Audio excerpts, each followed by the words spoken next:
ಎಲ್ರಿಗೂ ನಮಸ್ಕಾರ ಸ್ನೇಹಿತರೆ. SIRಗೆ ಸಂಬಂಧಪಟ್ಟಂಥ ಒಂದು ಅಪ್ಡೇಟ್ ಇದು. ಸ್ಪೆಷಲ್ ಇಂಟೆನ್ಸಿವ್ ರಿವಿಷನ್ ಅಂತ ಅಂದ್ಬಿಟ್ಟು ಸಾಕಷ್ಟು ಜನ ಈವನ್ ಟಿಲ್ ಟುಡೇ ಒಂದಷ್ಟು ಕನ್ಫ್ಯೂಷನ್ಗೆ ಒಳಗಾಗ್ಬಿಟ್ಟಿದ್ದಾರೆ. ಅಂದರೆ ಈಗಾಗಲೇ ಸಾಕಷ್ಟು ಬಾರಿ ಹೇಳಿದ್ದೀನಿ ನಾನು, every problem has A solution. Notice ಅದು ಇದು ಸಮಥಿಂಗ್ ಎಲ್ಸು ಯಾವುದಕ್ಕೂ ಭಯಪಡ್ತಕ್ಕಂಥ ಅಗತ್ಯ ಇಲ್ಲ. ಒಂದು ವೇಳೆ ಇನ್ ಕೇಸ್ 2007ರಲ್ಲಿ ನಿಮ್ಮ ಅಂದರೆ ನೀವು ವೋಟ್ ಮಾಡದೇ ಇದ್ದರೆ ನಿಮ್ಮ ಹೆಸರುಗಳು ವೋಟರ್ ಲಿಸ್ಟಲ್ಲಿ ಇಲ್ಲ ಅಂತಂದರೆ ತುಂಬ ಜನರದ್ದು ಏನಾಗ್ಬಿಟ್ಟಿದೆ, ಇವನ್ ಆ ಮೂಮೆಂಟಲ್ಲೂ ಈಗ ಪಾಪ ಅವರ ಮಕ್ಳುಗಳು ಅಂತ ಯಾರು ಇರ್ತಾರೆ ಅವರಿಗೆ ಆ ಟೈಮಲ್ಲಿ ಏಜ್ ಆಗಿರೋಲ್ಲ, ಮೆಚೂರ್ ಆಗಿರೋಲ್ಲ, ವೋಟ್ ಮಾಡಬೇಕಾದಂಥ ಏಜ್ ಆಗಿರೋಲ್ಲ. ಹಾಗಾಗಿ ಅವ್ರದ್ದು ಬರಲ್ಲ, ಅವ್ರದ್ದು ಪ್ರೆಸೆಂಟಲ್ಲಿ ಫಿಲ್ ಮಾಡಬೇಕಾಗತ್ತೆ ಏನು ಅಂಕಿಅಂಶ ಇದೆ ನೋಡಿಕೊಂಡು. ಆದರೆ ಪ್ರೀವಿಯಸ್ ಇಯರ್ಸ್ದು ಸಮ್ಟೈಮ್ಸ್ ಅವರ ಲಿಸ್ಟು ಇಲ್ದಿದ್ದಂಥ ಪಕ್ಷದಲ್ಲಿ ಅಂತ ಇನ್ ಕೇಸ್ ಅವ್ರ ಹತ್ರ ಎಲ್ಲ ಡಾಕ್ಯುಮೆಂಟ್ಸ್ ಇದ್ದು ವೋಟ್ ಮಾಡದೇ ಇದ್ದಾಗ ಅಥವಾ ಅವರ ವಿವರಗಳೇ ಇಲ್ಲದೇ ಇದ್ದಂಥ ಪಕ್ಷದಲ್ಲಿ ಅದಕ್ಕೂ ಏನು ವರಿ ಮಾಡ್ಕೊಳ್ತಕ್ಕಂಥ ಅವಶ್ಯಕತೆ ಇಲ್ಲ. ಸೊ ಅದನ್ನೇ ಹೇಳಿದ್ದಾರೆ ಇಲ್ಲಿ. 2007ರಲ್ಲಿ ಇನ್ ಕೇಸ್ ನಿಮ್ಮ ಮಾಹಿತಿ ಇಲ್ಲದೇ ಇದ್ರೂ ಪರವಾಗಿಲ್ಲ, ದಯಮಾಡಿ SIR ಫಾರ್ಮನ್ನು ಫಿಲ್ ಮಾಡಿ ಅಂತ ಅಂದ್ಬಿಟ್ಟು. ಎಲ್ಲದಕ್ಕೂ ಒಂದು ಅಪ್ಡೇಟ್ ಇದೆ, ಎಲ್ಲದಕ್ಕೂ ಒಂದು ಸೊಲ್ಯೂಷನ್ಸ್ ಇದೆ, ಆಯಿತಾ. ಅದಕ್ಕೇನೆಲ್ಲ ಮಾಡಬೇಕು ಅದನ್ನು ಎಲೆಕ್ಷನ್ ಕಮಿಷನರು ಅದನ್ನು ಮಾಡೇ ಮಾಡ್ತಾರೆ, ಏನು ತೊಂದರೆ ಇಲ್ಲ. ಆಮೇಲೆ ಇನ್ನೊಂದು ಮಾಹಿತಿ ಏನಪ್ಪ ಅಂತಂದರೆ, ಈಗ ಮುಂಚೆ ಎಲ್ಲ 2007ರಲ್ಲಿ ಇದ್ದಂಥ ಕಾನ್ಸ್ಟಿಟ್ಯೂನ್ಸಿ ಬೇರೆ. ಅವಾಗೇನಾಯಿತು, ಕಾನ್ಸ್ಟಿಟ್ಯೂನ್ಸಿ ಚೇಂಜ್ ಆದ ನಂತರದಲ್ಲಿ ಸಾಕಷ್ಟು ಜನ ಆ ಬದಲಾದಂಥ ಕಾನ್ಸ್ಟಿಟ್ಯೂನ್ಸಿಯ ಒಂದು ಹೊಸ ವೋಟರ್ ಐಡಿಯನ್ನು ಮಾಡಿಸಿರೋಲ್ಲ. ಬಟ್ ಆದರೆ ಮಾಡಿಸಿಲ್ಲದೇ ಇದ್ದರೂ ಕೂಡ ಬದಲಾದಂಥ ಹೊಸ ಕಾನ್ಸ್ಟಿಟ್ಯೂನ್ಸಿ ಅದೇ ಕಾನ್ಸ್ಟಿಟ್ಯೂನ್ಸಿಯಲ್ಲಿ ವೋಟ್ ಮಾಡಿದಂಥ ವಿವರಗಳು ಆ SIR ಫಾರ್ಮಲ್ಲಿ ಪ್ರಿಂಟ್ ಆಗಿಬಿಟ್ಟಿದೆ. ಸೊ ಆ ರೀತಿ ಫಾರ್ಮ್ಸನ್ನು ಸಾಕಷ್ಟು ನಾವು ಕೂಡ ನೋಡಿದ್ವಿ. ಯಾಕಂದರೆ ನಿಮಗೆ ಇನ್ಫಾರ್ಮೇಷನ್ಸ್ ಕೊಡಬೇಕು ಅಂತಂದರೆ ಅವೆಲ್ಲ ಒಂಚೂರು ಪ್ರಾಕ್ಟಿಕಲಾಗಿ ನೋಡಿದಾಗ ಒಂದು ಐಡಿಯಾ ಬಿಲ್ಡ್ ಆಗುತ್ತೆ, ಅವಾಗ ಹೇಳಲಿಕ್ಕೆ ಸಾಧ್ಯ ಆಗುತ್ತೆ. ಈಗ ನಿಮಗೆ 2007ರಲ್ಲಿ ಯಾವುದೇ ಮಾಹಿತಿ ಇಲ್ಲ ಅಂತಂದ್ರೂ SIR ಫಾರ್ಮನ್ನು ನೀವು ಫಿಲ್ ಮಾಡಿ ಅಂತ ಹೇಳಿಬಿಡ್ತಾರೆ ಈಗ. ಸೊ ಅದಕ್ಕೆ ಸಂಬಂಧಪಟ್ಟ ಹಾಗೆ ನೋಡಿ ಯಾವೆಲ್ಲ ವಿಷಯಗಳನ್ನು ಇಲ್ಲಿ ಉಲ್ಲೇಖ ಮಾಡಿದ್ರೆ ಎಲ್ಲವನ್ನು ನೋಡೋಣ. ಈಗ ನೋಡಿ ಇಲ್ಲಿದೆಯಲ್ಲ, ಇಲ್ಲಿ ಸುಮಾರು 17.19 ಲಕ್ಷ ಮತದಾರರಿಗೆ CEO ಮಹತ್ವದ ಅಭಯ ಅಂತ ಅಂದ್ಬಿಟ್ಟು ಚೀಫ್ ಎಕ್ಸಿಕ್ಯೂಟಿವ್ ಆಫೀಸರ್ಸು ಅವ್ರು ಹೇಳಿರುವಂಥದ್ದು. SIR ಭರ್ತಿ ಮಾಡಿಕೊಂಡ್ರೆ ಸಾಕು ಅಂತ, ಮಾಹಿತಿ ಇಲ್ಲ ಅಂದರೆ ನೀವೇನು ತಲೆಗೆಡಿಸ್ಕೊಳ್ಬೇಕಾದಂಥ ಅವಶ್ಯಕತೆ ಇಲ್ಲ. ಸುಮಾರು 17.4 ಲಕ್ಷ ಅಂತ ಅನ್ಕೊಳ್ಳೋಣ, 17.19 ಅಂತಂದರೆ ಹತ್ತತ್ರ. ಸೊ ಅಷ್ಟು ಲಕ್ಷ ಮತದಾರರಿಗೆ ಈಗ ಚೀಫ್ ಎಕ್ಸಿಕ್ಯೂಟಿವ್ ಆಫೀಸರ್ಸು ಒಂದು ಮಹತ್ವದ ಅಭಯವನ್ನು ಅವ್ರು ಹೇಳಿದ್ದಾರೆ. ಅಂದರೆ ಯಾವುದೇ ಭಯ ಪಡಬೇಡಿ ಅಂತ ಅಂದ್ಬಿಟ್ಟು. ಈಗ ಸೊ ಈಗ ಬರೋಣ, ಈಗ ಒಂದು ಕಡೆಯಿಂದ ಅದಕ್ಕೆ ಪೂರಕವಾದಂಥ ಎಲ್ಲ ವಿವರಗಳು ಇಲ್ಲಿದೆ. ಇಲ್ಲಿ ನಿಮ್ಮ ಬಳಿ 2007ರ ಮತದಾರರ ಪಟ್ಟಿಯ ವಿವರಗಳಿಲ್ಲವೆ, ದಟ್ ಈಸ್ ವೋಟರ್ ಡೀಟೇಲ್ಸ್. ಹಾಗಿದ್ರೆ ಯಾವುದೇ ಚಿಂತೆ ಮಾಡ್ತಕ್ಕಂಥ ಅಗತ್ಯ ಇಲ್ಲ.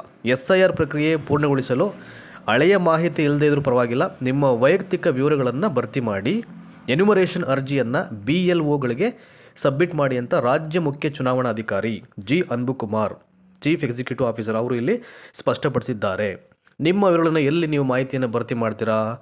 ಸೊ ಅಲ್ಲಿ ಫಾರ್ಮಲ್ಲಿ ಮೊದಲನೇ ಹಂತದಲ್ಲಿ ಏನು ಮಾಡಬೇಕಾಗುತ್ತೆ, ಫಸ್ಟ್ ಕಾಲಮಲ್ಲಿ ನಿಮ್ಮ ಎಲ್ಲ ವಿವರಗಳು ಆಟೋಮ್ಯಾಟಿಕ್ ಪ್ರಿಂಟಾಗಿ ಬಂದಿರುತ್ತೆ. ಸೆಕೆಂಡ್ ಕಾಲಮಲ್ಲಿ 2007ರಲ್ಲಿ ಯಾರು ವೋಟ್ ಮಾಡಿರ್ತಾರೆ ಅವರ ವಿವರಗಳನ್ನು ಬರೀಬೇಕಾಗತ್ತೆ. ಕಾಲಮ್ ನಂಬರ್ 3ಯಲ್ಲಿ 2007ರಲ್ಲಿ ವೋಟ್ ಮಾಡಿದಂಥವ್ರು, ಸೊ ನಿಮಗೆ ಯಾರು ಮ್ಯಾಪಿಂಗ್ ಆಗಿರ್ತಾರೆ, ದಟ್ ಈಸ್ ಫಾರ್ ಎಕ್ಸಾಂಪಲ್ ನಿಮ್ಮ ತಂದೆ ತಾಯಿಗಳು 2007ರಲ್ಲಿ ವೋಟ್ ಮಾಡಿದರೆ, ಸೊ 3ನೇ ಕಾಲಮಲ್ಲಿ ಏನು ಮಾಡಬೇಕು, ಅವರ ಡೀಟೇಲ್ಸನ್ನಲ್ಲಿ ಬರೀಬೇಕು, ಅಲ್ಲಿ ಮ್ಯಾಪಿಂಗ್ ಅದು, ಆಯಿತಾ. ಅಂದರೆ ನಿಮ್ಮ ಹಿಂದೆ ಯಾರು ವೋಟ್ ಮಾಡಿರೋ ಅವ್ರು ಬರೀಬೇಕಾಗುತ್ತೆ. ಇನ್ನು ಕಾಲಮ್ ನಂಬರ್ 4ರಲ್ಲಿ SIR 2007ರಲ್ಲಿ SIR ಡೀಟೇಲ್ಸೇ ಇಲ್ಲ ಅಂತಂದರು, ವೋಟರ್ ಲಿಸ್ಟ್ ಇಲ್ಲವೇ ಇಲ್ಲ ಅಂತ ಕಂಡು ಬಂದರೂ ಕೂಡ ಏನು ಮಾಡಬೇಕು, ಯಾವುದೇ ವಿವರ ಇಲ್ಲದೇ ಇದ್ರೂ 4ನೇ ಕಾಲಮಲ್ಲಿ, ಕೊನೆಯ ಕಾಲಮಲ್ಲಿ ಅಟ್ಲೀಸ್ಟ್ ನಿಮ್ಮ ವಿವರಗಳನ್ನು ಭರ್ತಿ ಮಾಡಿಬಿಟ್ರೆ ಸಾಕು. ಹೆಂಗೆ ಭರ್ತಿ ಮಾಡ್ತೀರಾ, ನಿಮ್ಮ ಆಧಾರ್ ಕಾರ್ಡ್ ಇರತಕ್ಕಂಥ ನಂಬರ್ ಬರೀತೀರಾ, ನಿಮ್ಮ ಡೇಟ್ ಆಫ್ ಬರ್ತ್ ಬರೀತೀರಾ, ನಿಮ್ಮ ತಂದೆ ತಾಯಿ ಹೆಸರು ಬರ್ತೀರಾ, ಇನ್ ಕೇಸ್ ಅವರ ವೋಟರ್ ID ನಂಬರ್ ಇದ್ದರೆ ಅದನ್ನು ಬರ್ಕೊಳ್ಳಿ, ಆಯಿತಾ. ಸೊ ಬರ್ಕೊಂಡು ಕೊನೆಗೆ ಸೈನ್ ಹಾಕಿ ಕೊಟ್ಬಿಡಿ, ಅಷ್ಟೇ, ಮುಗಿದ ಕತೆ ಅದು. ಡೀಟೇಲ್ಸ್ ಇಲ್ಲ ಹಳೆದು ಅಂತ ಅಂದ್ಬಿಟ್ಟು ತಲೆ ಕೆಡಿಸ್ಕೊಳ್ತಕ್ಕಂಥ ಅವಶ್ಯಕತೆ ಇಲ್ಲ. ಇದು ನೀವು ಹೇಳ್ತಾ ಇಲ್ಲ, ಸ್ವತಃ ರಾಜ್ಯ ಮುಖ್ಯ ಚುನಾವಣಾ ಅಧಿಕಾರಿಗಳಾದಂಥ G. ಅನ್ಬುಕುಮಾರ್ ಅವರೇ ಸ್ಪಷ್ಟಪಡಿಸಿದ್ದಾರೆ, ಆಯಿತಾ. ಯಾವುದೇ ಗಾಬರಿ ಆತಂಕಕ್ಕೆ ಒಳಗಾಗಬೇಡಿ. ನೆಕ್ಸ್ಟ್ ನೋಡೋಣ ಮುಂದುವರೆದಂತೆ. ಹಳೆಯ ವಿವರಗಳನ್ನು ಭರ್ತಿ ಮಾಡಿಲ್ಲ ಎಂಬ ಒಂದೇ ಕಾರಣಕ್ಕೆ ಸುಮಾರು 17.19 ಲಕ್ಷ ಮತದಾರರು ಅರ್ಜಿಗಳನ್ನು ಹಾಗೆಯೇ ವಾಪಸ್ ನೀಡಿದ್ದರು. ಈ ಹಿನ್ನೆಲೆಯಲ್ಲಿ ಗೊಂದಲ ಪರಿಹರಿಸಿದ ಚುನಾವಣಾ ಆಯೋಗ ಈ ಮಹತ್ವದ ಮಾಹಿತಿಯನ್ನು ನೀಡಿದೆ.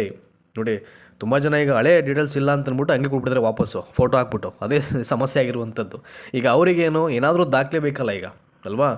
ಅವ್ರು ಇಡೀ ವೋಟರ್ ಲಿಸ್ಟನ್ನು ಬಿಲ್ಡ್ ಮಾಡಬೇಕಾದ್ರೆ, ಪ್ರಿಪೇರ್ ಮಾಡಬೇಕಾದ್ರೆ ಏನಾದರೂ ದಾಖಲೆ ಬೇಕಾಗಿರುತ್ತೆ. ಅದು ಅಟ್ಲೀಸ್ಟು ಒಂದು ಚಿಕ್ಕ ವಿಷಯಗಳಿಗೆ ಗೊತ್ತಾಗ್ಬಿಟ್ರು ಕೂಡ ಅವ್ರಿಗೆ ಯಾರು ಮ್ಯಾಪಿಂಗ್ ಆಗಿದ್ದಾರೆ ಅಂತ ಆಟೋಮ್ಯಾಟಿಕ್ ಹಳೆ ರೆಕಾರ್ಡ್ಸ್ ನೋಡಿಬಿಟ್ರೆ ಅವರು ಎಲೆಕ್ಷನ್ ಕಮಿಷನರ್ಗೆ ಎಲ್ಲವೂ ಗೊತ್ತಾಗ್ಬಿಡ್ತದೆ. ಎಲ್ಲವೂ ಸಿಗುತ್ತೆ ಇಲಾಖೆ ಹಂತದಲ್ಲಿ, ಯಾಕಂದರೆ ಎಲ್ಲವೂ ಆನ್ಲೈನ್ ಇರೋದ್ರಿಂದ ಮುಂಚೆ ಎಲ್ಲ ಯಾವ್ಯಾವ ರೆಕಾರ್ಡ್ಸು, ಯಾವ ಕಾನ್ಸ್ಟಿಟ್ಯೂನ್ಸಿ, ಯಾರು ವೋಟ್ ಮಾಡಿರೋ, ಸಂಬಂಧ ಏನು, ಅವಾಗ ವೋಟ್ ಮಾಡಿದಂಥ voter I D card number ಏನು, ಸಂಬಂಧ ಏನಾಗಿತ್ತು, ಯಾವ ಕ್ರಮ ಸಂಖ್ಯೆ, ಯಾವುದು ಭಾಗದ ಸಂಖ್ಯೆ, ಎವ್ರಿಥಿಂಗ್ ವಿಲ್ ಬಿ ಅವೈಲೇಬಲ್. ಆ ಡೇಟಾ ಅವ್ರ ಹತ್ರ ಇರ್ತಿದೆ. ಹಾಗಾಗಿ ಏನಾದರೂ ಒಂದು ಸಣ್ಣ ವಿಷಯಗಳು ಸಿಕ್ಬಿಟ್ರೆ ಸಾಕು, ಎಲ್ಲವನ್ನು ಅವರು ಹೇಗೆ ತೆಗೆದುಬಿಡ್ತಾರೆ ಅವರು, ಆಯಿತಾ. ಹಾಗಾಗಿ ದಯಮಾಡಿ ಅಟ್ಲೀಸ್ಟ್ ನಿಮ್ಮ ವೈಯಕ್ತಿಕ ವಿವರಗಳನ್ನಾದರೂ ಬರೆದು ಕೊಡಿ, ಸುಮ್ಮನೆ ಹಾಗೆ ಕೊಡ್ಬೇಡಿ ಅಂತ ಹೇಳಿದ್ದಾರೆ ಇಲ್ಲಿ. ನೋಡಿ, ಇಲ್ಲಿ ಒಂದು ಅಂಕಿಅಂಶ ಇದೆ, ಮತದಾರರ ಪಟ್ಟಿ ಪರಿಷ್ಕರಣೆ ಅಂತ ಅಂದ್ಬಿಟ್ಟು ಪ್ರಮುಖ ಅಂಕಿಅಂಶಗಳು, ಇದುವರೆಗಿನ ಡೇಟಾ ಇದು. So total number of voters entire ಸ್ಟೇಟಲ್ಲಿ 5,54,32,314. ಅದರಲ್ಲಿ ಇದುವರೆಗೂ ಸ್ಟಿಲ್ ಡಿಸ್ಟ್ರಿಬ್ಯೂಷನ್ ಆಗಿರ್ತಕ್ಕಂಥ ಅಪ್ಲಿಕೇಶನ್ಸು 5,54,07,890, ಹತ್ತತ್ರ 99.96% ಪ್ರಗತಿ ಆಗಿರುವಂಥದ್ದು. ಡಿಜಿಟಲೀಕರಿಸಿದ ಅರ್ಜಿಗಳು ಎಷ್ಟು? 3,72,000 ಇನ್ನು ಆನ್ಲೈನಲ್ಲಿ ಅಪ್ಲಿಕೇಶನ್ ಹಾಕಿರುವಂಥವರು, ಫಿಲ್ ಮಾಡಿರುವಂಥವರು ಸುಮಾರು 5,95,965. ಇನ್ನು ಶಾಶ್ವತವಾಗಿ ಸ್ಥಳಾಂತರಗೊಂಡವರು, ಪರ್ಮನೆಂಟಾಗಿ ಸ್ಥಳಾಂತರ ಆಗಿರುವುದು ಬೇರೆ ಕಡೆಗೆ 26,32,229 ಮಂದಿ.